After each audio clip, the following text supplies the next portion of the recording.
Good morning, my dear students. How are you? I think you all are fine. Now, coming on our next question. Now, we have to solve this set of equation. Our question is solve the set of equations using matrix method. मतलब अपने को matrix method का use करते हुए क्या करना है, set of equations को सॉल्व करना है। इसको करने से पहले मैं आपको ये बताता हूँ कि मैट्रिक्स मेथड क्या होता है। सबसे पहले अपने बात करते हैं what is matrix method. Matrix method क्या है, इसको समझने के लिए अपने एक सेट ऑफ इक्वेशंस कंसिडर करते हैं। ax plus b1y plus c1z equal to 0, a2x plus b2y plus c2z equal to d2, a3x plus b3y plus c3z equal to d3। ये अपने पास एक सेट ऑफ इक्वेशंस है जो अपने कंसिडर किया। इसमें देखो तीन चीज़ें अपने को, तीन मैट्रिक्स बनेगी। पहली बनेगी x जो होगी वेरिएबल मैट्रिक्स। ये x क्या है अपने पास, x अपने पास है वेरिएबल मैट्रिक्स। देखो मतलब इस इक्वेशन में जितने भी वेरिएबल हैं उन सबको लिखना है। कितने वेरिएबल है बेटा, तीन वेरिएबल है, x y z। Second matrix होती है b मैट्रिक्स। ये जो मैट्रिक्स है ये है कांस्टेंट मैट्रिक्स, मतलब जितने भी कांस्टेंट्स हैं यहाँ पे उतने की मैट्रिक्स। तो कांस्टेंट कौन कौन से हैं, तीन कांस्टेंट है, d1 d2 और d3। अब होती है तीसरी मैट्रिक्स होती है a, इसको अपने कहते हैं कोफिशिएंट मैट्रिक्स। मतलब वेरिएबल्स जो थे उनके हर वेरिएबल का कोई ना कोई कोफिशिएंट है, उन सब की मैट्रिक्स। और वो कोफिशिएंट मैट्रिक्स क्या बनेगी, देखो a1 b1 c1, a2 b2 c2, a3 b3 c3 बनेगी। ये तीनों बनाने के बाद ax इक्वल टू होता है b, ax इक्वल टू क्या होता है b। तो x इक्वल टू क्या आएगा, a इनवर्स b। मतलब इस a का इनवर्स निकालना है, उस इनवर्स को निकाल के b के साथ क्या करा देना है, मल्टीप्लाई करा देना, और x एज इट इज रखोगे। वहाँ से सॉल्व करके आपके पास जो आएगा that is called our answer. Clear है। अब चलते हैं क्वेश्चन की तरफ। अब देखो इसी क्वेश्चन पे बात करते हैं, सिंपल सा छोटा सा क्वेश्चन, टुच्चू सा। ए क्या था अपने पास, कोफिशिएंट मैट्रिक्स थी। वेरिएबल के कोफिशिएंट्स देखो कौन कौन से हैं, 5 2 3 2। एक्स जो है वो क्या है,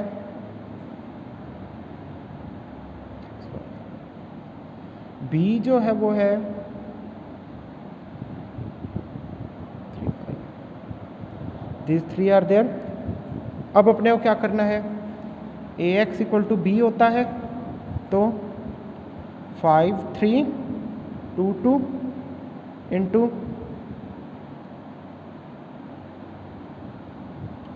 b मतलब 3 और 5।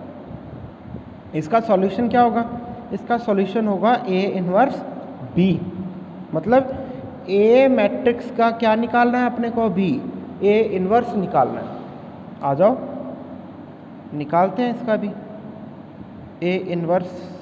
देखो पहला काम, you all know that minors निकाले जाएंगे। इसके माइनर्स निकालेंगे m11 m12 m21 m22।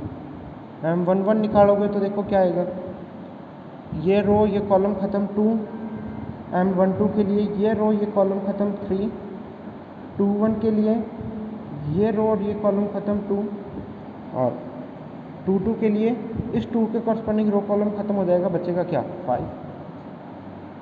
Minor से cofactors you all know that how to find it.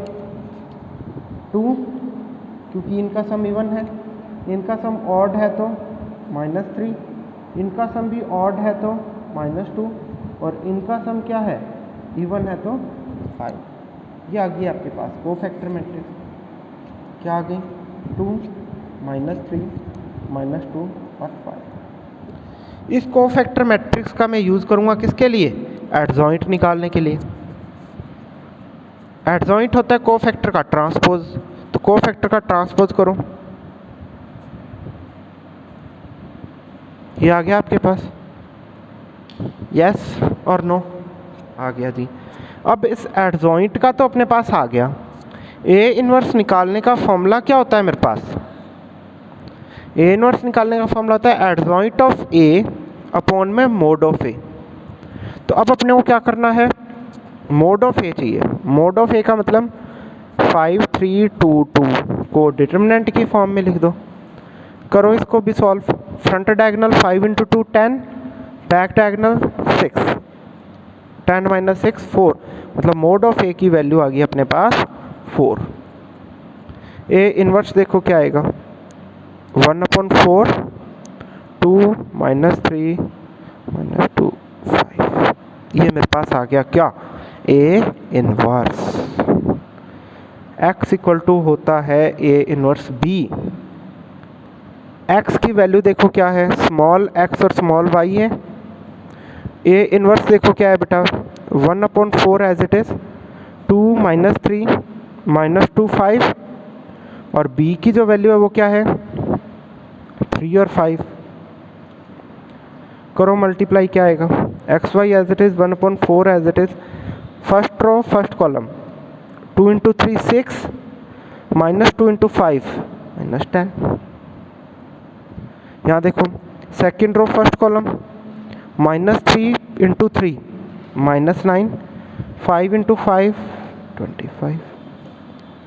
X y क्या आ गया आपके पास -4 और 16। तो क्या आ गया देखो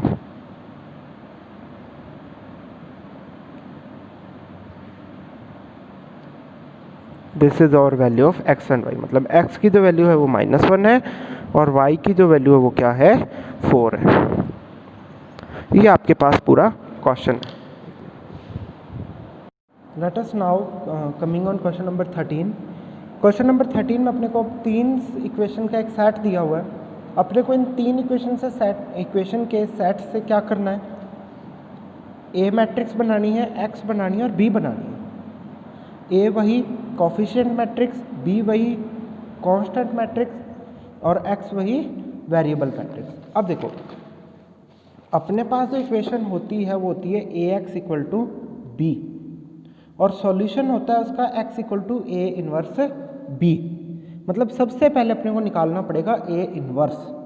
ए इनवर्स निकालने के लिए देखो क्या करते हैं, adjoint of A upon mod of A करते हो। अब अपने को 2 चीज़ें चाहिए, एक तो चाहिए एडजॉइंट ऑफ ए और दूसरा चाहिए मोड ऑफ ए। सबसे पहले एडजॉइंट ऑफ ए की बात करेंगे। एडजॉइंट ऑफ ए के लिए सबसे पहले माइनर्स निकालने पड़ेंगे। वो माइनर्स कैसे क्या होंगे, देखो M11 के लिए ये रो ये कॉलम ख़त्म करोगे तो -2 1 -1 -2। M12 के लिए सेम देखो 1 1 3 -2। M13 के लिए देखो ये रो ये कॉलम ख़त्म 1 -2 3 -1। M21 के लिए देखो ये रो और ये कॉलम ख़त्म हो जाएगा तो 3 3 -1 -2। M22 के लिए देखो बेटा 2 3 3 -1। M23 के लिए देखो सॉरी 3 -2। M23 के लिए देखो 2 3 3 -1। M31 के लिए 3 3 -2 1। 32 के लिए 2 3 1 1 और 3 3 के लिए 2 3 1 और -2। यहाँ से अपनों ने पार्ट कर लिया। अब इसको करते हैं सॉल्व। इसको सॉल्व करने के लिए देखो बेटा, front diagonal minus back diagonal, 2 into -2 4, minus फॉर्मूले का -1 यहाँ से आ गया। आगे देखो -2 -3 -1 माइनस फॉर्मूले का और माइनस मल्टीप्लाई का -6। फ्रंट डायगोनल करूँगा तो -6, बैक डायगोनल करूँगा तो -3, जो कि कन्वर्ट हो जाएगा +3 में। -4 -9 -2 -9, 3 इंटू 3 +6, 2 -3 और -4। आया समझ में बताइए? चलो आगे चलते हैं। -4 -1 5, -5 5 -1 +6, -6 +3 -13 -11 9 -1 -7। ये आ गया अपने पास माइनर्स। माइनर्स को कन्वर्ट करो कोफैक्टर्स में, क्या आएगा? 5। ये देखो यहाँ यदि साइन होता है इवन होता है नंबर्स का सम, तब तो साइन चेंज नहीं होता, अदरवाइज साइन चेंज हो जाता है। तो यहाँ क्या है, इवन है तो 5। यहाँ इन दोनों का सम ऑड है तो साइन चेंज हो जाएगा। यहाँ इन दोनों का सम इवन है तो साइन चेंज नहीं होगा।